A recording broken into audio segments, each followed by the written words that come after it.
Binigyang parangal sa katatapos lang ng Communication Excellence in Organizations o CEO Excel Awards ang aming Senior Vice President for News and Public Affairs. Walang iba kundi si Marisa L. Flores.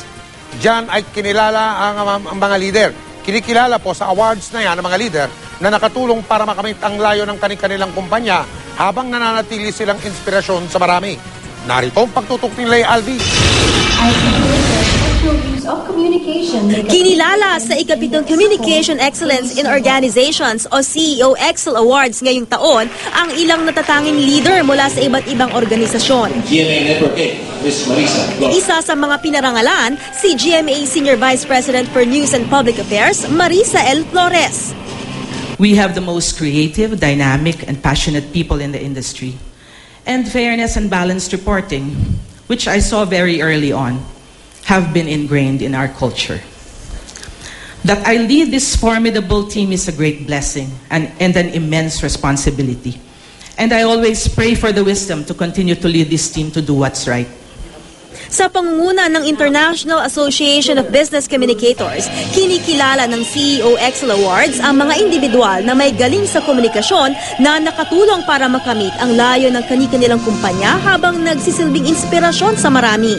I know for sure that leaders should not only speak, but also listen.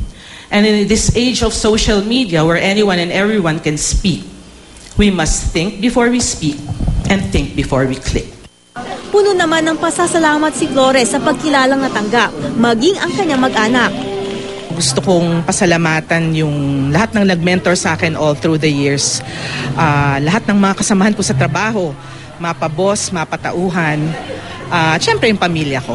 Biggest motivation ko is really to be able to give my family and everything they need and for them to be happy. Yun ang aking biggest motivation. That's why I work hard. Napakaligaya ko at siya nagtagumpay sa line of work. Kaya tumitibok ang puso ko kanina, dug-dug-dug-dug. Pero hindi sa kaba, kung hindi sa tuwa. Kahit sinong tatay naman, di ba, proud na proud pagka yung anak niya nakita mong binibigyan ng award. Ganun naroon, proud na proud talaga. I'm so proud of you and the family as well, and keep up the good work and more power. Bukod kay Flores, binigyang parangal din sina PNP Chief Director General Nicanor Bartolome, Pag-ibig Fund CEO Attorney Darlene Marie Berberabe at 8 iba pang personalidad mula sa iba't ibang larangan. Ginawaran naman ng Lifetime Achievement Award si George T. ng Metrobank Group of Companies. Lay Alvis, nakatutok, 24 oras.